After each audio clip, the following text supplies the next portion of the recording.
कुछ नहीं करना है, बहुत ही कम समय में आपको बता देंगे। सबसे पहले आप याद रखिए कि उत्तराधिकार वाला फॉर्म कैसे भराएगा। आपको ये याद रखना है कि मान लीजिए आपका ज़मीन आपके दादाजी के नाम पर है। ये आपके हो गए दादाजी। दादाजी के मान लीजिए कि एक बेटा है, ठीक है, और उसका उत्तराधिकारी 3 गो है। कितने हैं? दादाजी के कितने बेटे हुए? 1 हुए। इनके उत्तराधिकारी कै गो हो गए? 3 गो हो गए। तो यहाँ देख सकते हैं, यहाँ पर बहुत सारे कॉलम दिया हुआ है। उस स्थिति में आप जो है कि उत्तराधिकार दाखिल खारिज फॉर्म भर सकते हैं। लेकिन देखिए, अगर आपको जमाबंदी जो है, जमाबंदी अगर आपको फुटकाना है तो आप बंटवारा वाला फॉर्म भरिएगा। कौन फॉर्म भरिएगा? बंटवारा वाला। अगर आपको जमाबंदी नहीं फुटकाना है, इकट्ठा ही कायम रखना है, तो आपको उत्तराधिकार दाखिल खारिज वाला फॉर्म को भरना है।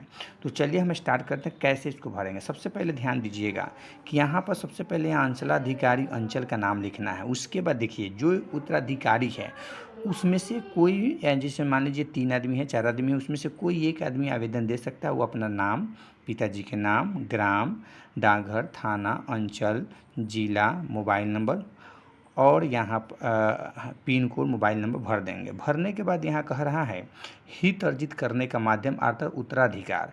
उत्तराधिकार में जैसे मान लीजिए कि आपके दादाजी की एक बेटा थे, उनका मान लीजिए आप 3 भाई हैं, आप चाहते हैं कि हम अपना जमाबंदी अकेले रखें, तो यहाँ पर क्या करना है, उनके वंशज का नाम लिखना है। जैसे मान लीजिए 3 आदमी, 3 आदमी के नाम लिखना है।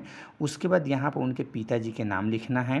उसके बाद संबंध लिख देना है, जाति लिख देना है, लिंग लिख देना है, मोबाइल नंबर लिख देना है, आधार नंबर लिख देना है, पता लिख देना है। उसके बाद देखिए नीचे क्या दे रहा है, व्यक्ति, पूर्वज का नाम, यानी जिससे हित अर्जित किया गया विवरण, यानी जिस पूर्वज के नाम से, जिस पूर्वज के नाम से आप अपने नाम पर करने जा रहे हैं, उस पूर्वज का यहाँ आपको क्या करना है, नाम लिखना है।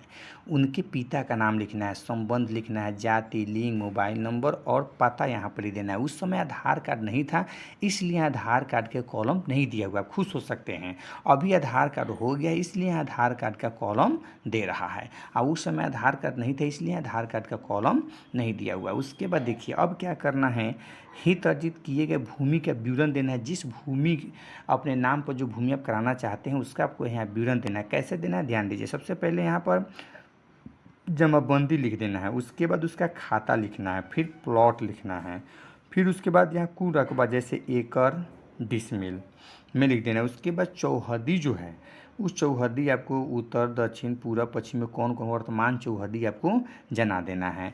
ध्यान रखिएगा, एक जमाबंदी में अगर 5 को खाता है, 5 को खेसरा है, तो सब आप इसी में लिख सकते हैं।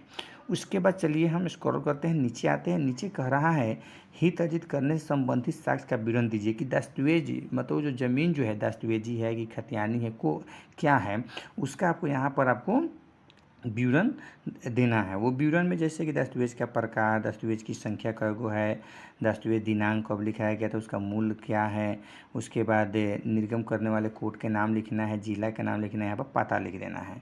उसके बाद यहाँ कह रहा है कि शपथ पूर्वक बयान करता हूँ कि मेरे द्वारा ऑनलाइन दाखिल खारिज करने हेतु दी गई विवरण सही है तथा उक्त जमीन का हमारा स्वामित्व शांतिपूर्ण दखल कब्जा है। अगर भविष्य में जांच सत्यापन के क्रम में प्रभावित होता है तो मेरे द्वारा अगर विवरण देने पर ऊपर समस्त कानूनी कार्रवाई हो सकता है। और यहाँ पर विश्वास भाजन में क्या करना है, सबका सिग्नेचर करा लेना है, आपके पिताजी के और आप जो भी है वो भी यहाँ पर जो है कि यहाँ आपको करा लेना है। उसके बाद याचिकाकर्ता का जो हस्ताक्षर होता है यहाँ पर करा लेना है। और इसमें क्या करना है, सो ध्यान दीजिएगा, पूर्वज का मृत्यु प्रमाण पत्र या मृत्यु से संबंधित शपथ पत्र आपको देना है और वंशावली भी देना है। जैसे एक वंशावली वाला जो है कि फॉर्म भी आ रहा है, उस फॉर्म को कीन लीजिएगा और उसमें वंशावली बना दीजिएगा। वंशावली बनाने के बाद आप अपने आंगनबाड़ी सेविका, मुखिया, वार्ड सदस्य और पंच, ये सबसे सिग्नेचर करा लीजिएगा। और सिग्नेचर कराने के बाद अपने पूर्वज का मृत्यु प्रमाण पत्र कह रहा है तो आप क्या कीजिएगा, मुखिया या सरपंच से पूर्वज का मृत्यु प्रमाण पत्र बनवा दीजिएगा।